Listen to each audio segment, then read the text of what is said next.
不够分量的补给，刻意克扣的用度，还有馊掉的饭菜，那便是我刚入门时的日常情况。哎，那是谁呀？就那个小矮子，门主的二弟子啊。二弟子？据说是天灵根。哼，谁知道是不是因为脸蛋漂亮走了后门啊？是门主的童养媳才对吧？哎喂，你们谁看到大师兄了？大师兄，因为偷懒，被副门主关修炼禁闭了。你们怎么给人盛这种东西吃啊？这小鬼走后门成了门内弟子，当然要给点颜色看看。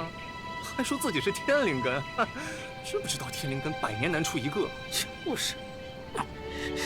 上一世，大师兄是自己主动闭关修炼，这几个不长眼的外门弟子的刁难，也一直到大师兄出关才停止。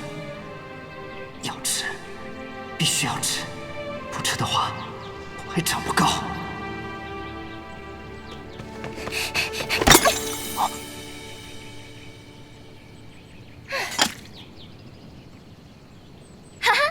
狡猾了！喂，你们几个，重新盛一份来。啊，这又是谁啊？这没礼貌的小丫头！嘘，这是副门主的妹妹。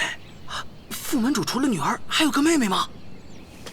对了，我哥哥说过，虽然咱们逍遥门又小又没钱，但毕竟还算是修真界4大门派之一，门内弟子吃穿用度还是出得起的。是。果然，不管什么时候，你都没有变过。